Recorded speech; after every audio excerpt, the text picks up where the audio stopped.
good morning, good evening, good afternoon, whenever this reaches you, however this reaches you. I go by the name Big Papita.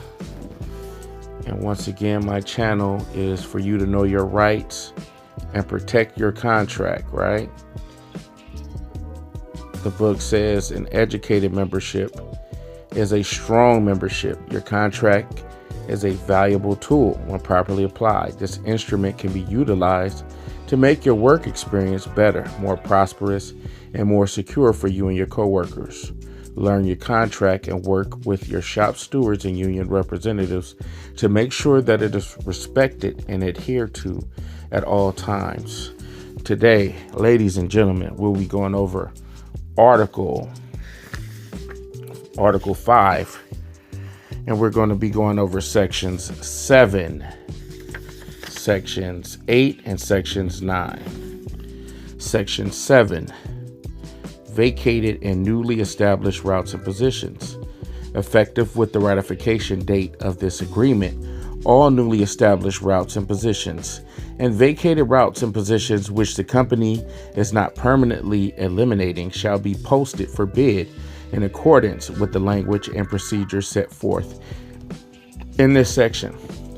For purposes of driver positions, all newly established routes and positions and vacated routes and positions which the company is not permanently eliminating will be posted for bid at each time clock location for 5 working days, and such newly established or vacated routes or positions will be awarded to the most senior employee within the classification who has timely bid.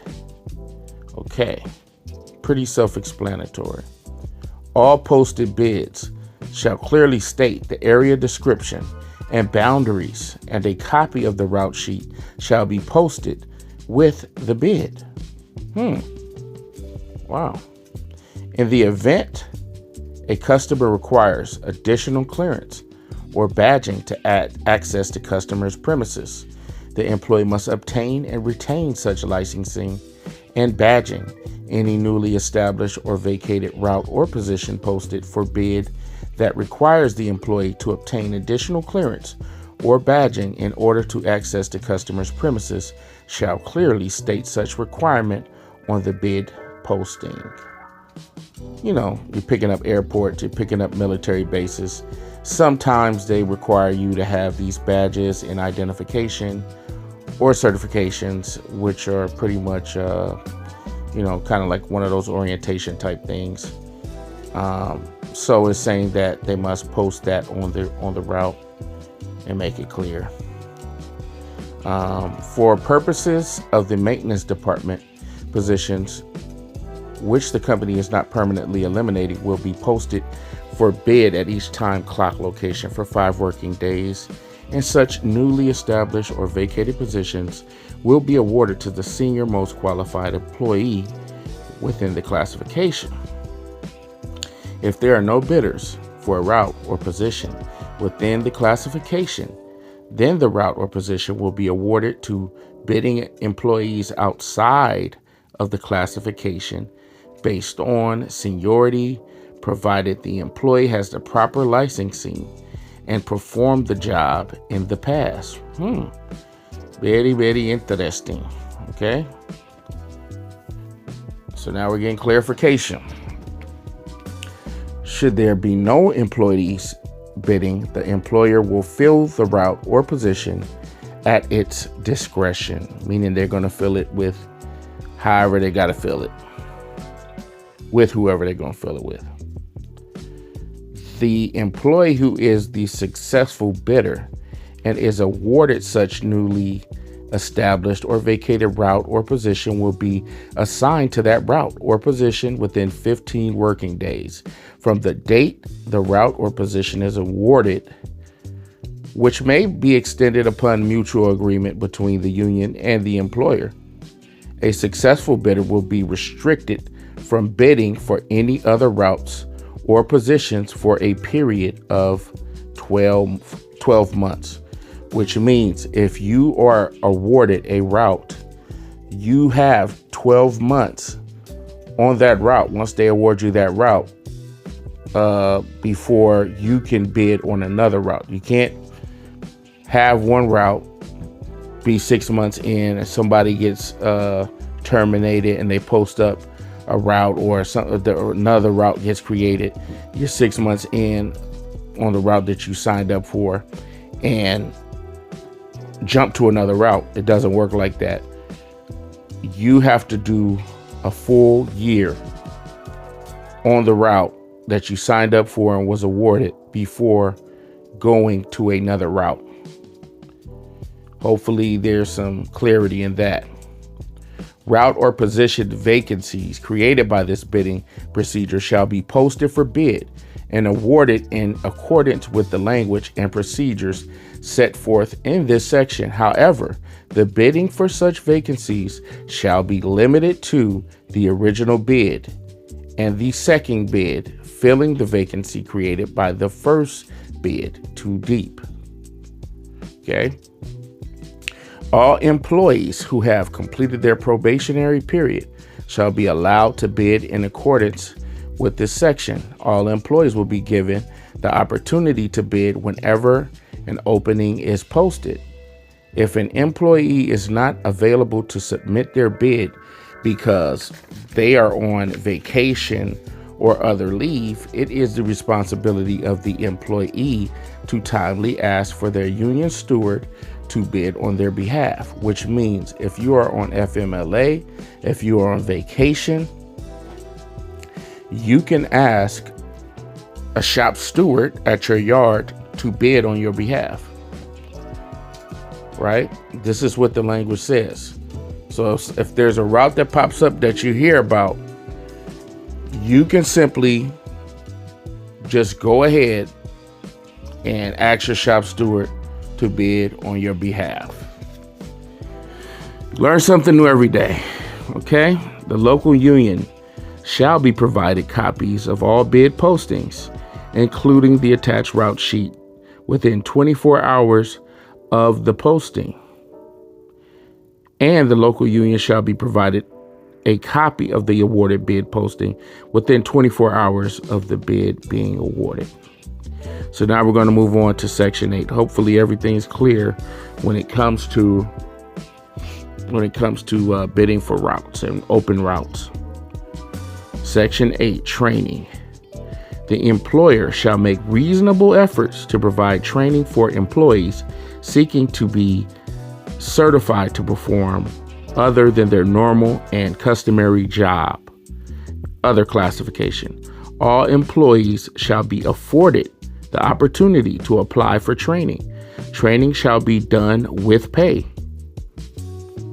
Any employee utilized to train another employee for any portion of a workday will be compensated at $3 per hour above his or her regularly hourly rate of pay for the entire workday in which such training is performed. So do you hear that, guys? If they happen to give you somebody that's new, that's on probation or just getting out of probation, and they're trying to learn a particular classification, you should be paid $3 above what you're already being paid. You need to check for that adjustment on your paycheck, and if not, you need to contact a union representative to let them know that you should be getting $3 above the regularly hourly rate of pay for the entire day, not just a portion of the day, the entire day. Okay, hopefully that's clear.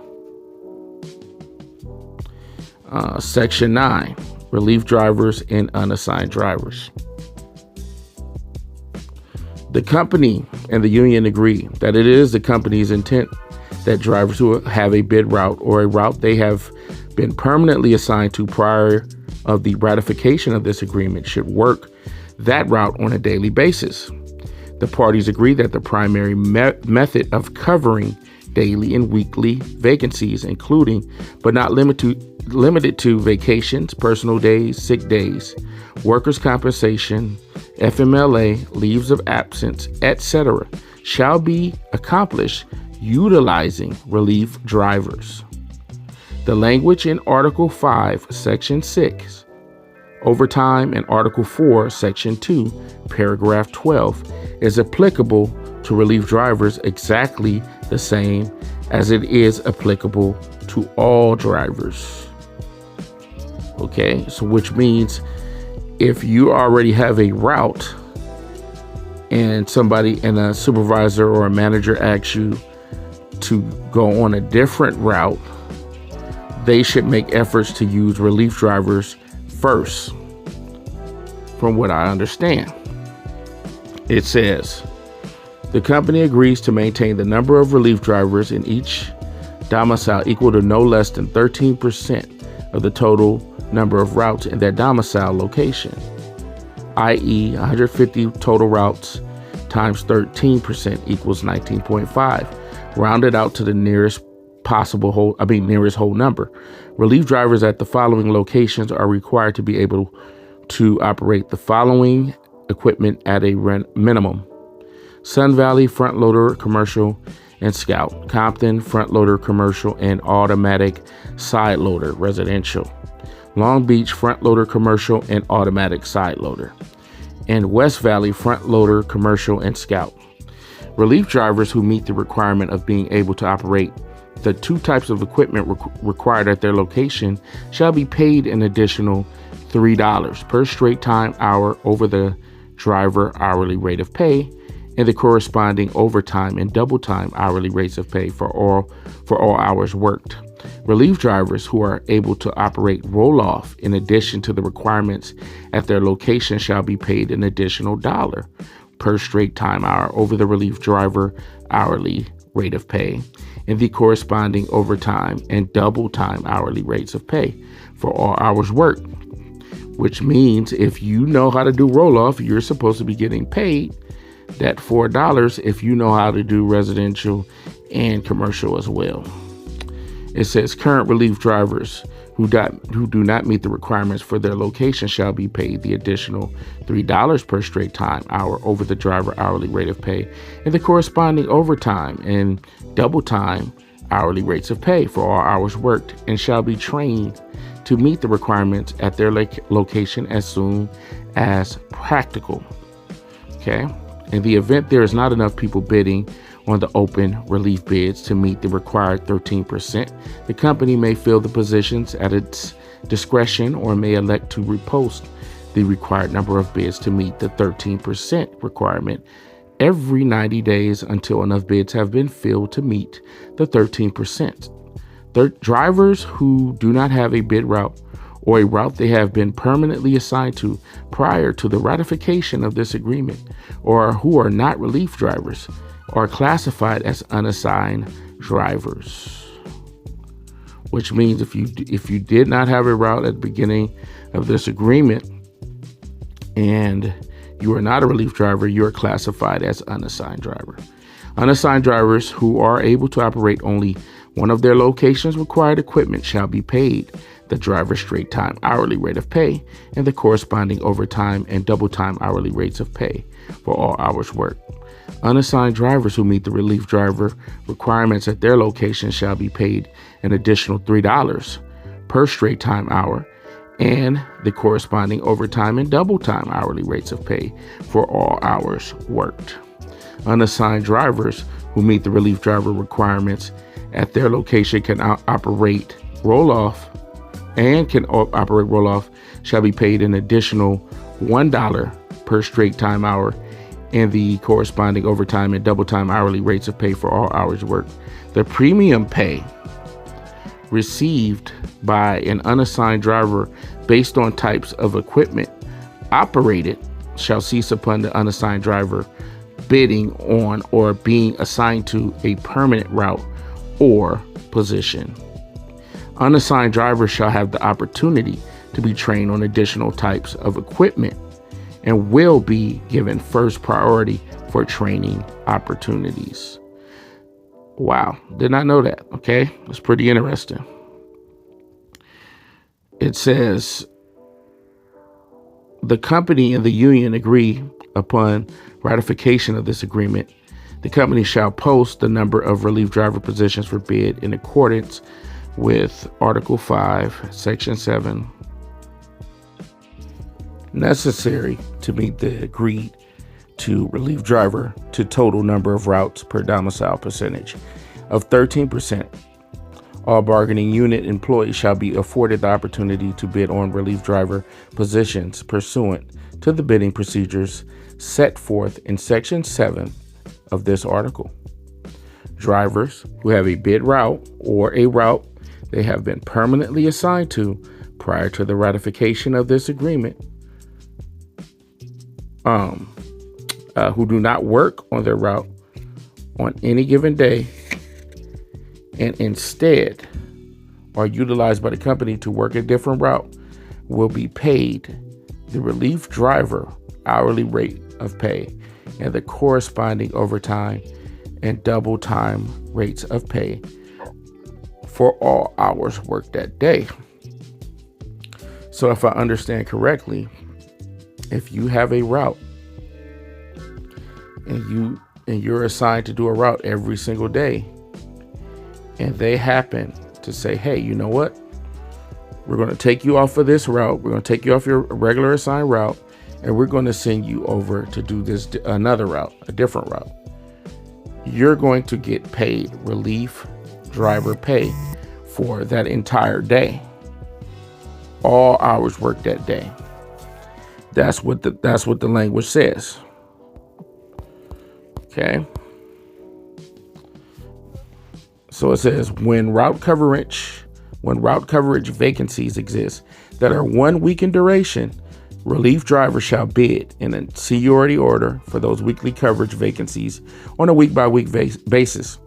Once a relief driver is awarded a weekly coverage vacancy bid in accordance with their seniority, they shall not be removed from that weekly coverage vacancy bid except in instances when the regular bid driver returns to work during the week, or if there are an insufficient number of unassigned drivers or relief drivers who have not bid for a week-long vacancy available who can operate the equipment for the work that day.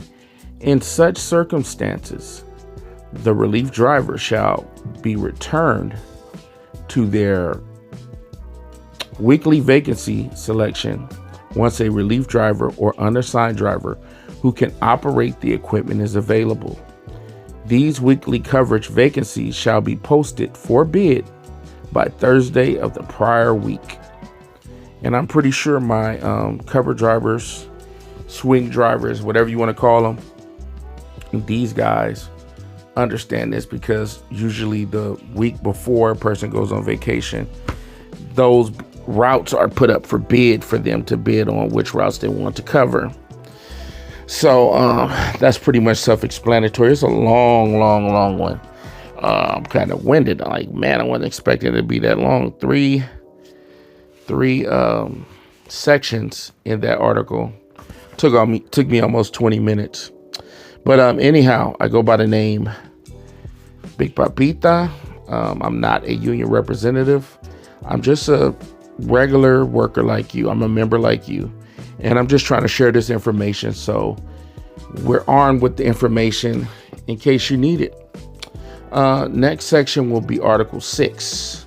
Article 6 will be the next section, which is discharge, warnings, and protests. Very, very important article and sections inside of the union book that we need to pay close attention to, because these could be the things that will get you in a situation where you really need to know the small, tiny details. You might be in that situation.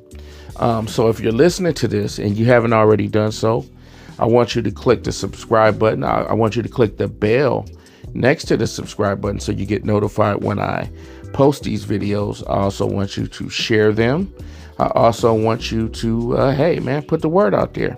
I'm trying to get to 50 subs. And I appreciate your guys' time. I'm out, man. Peace.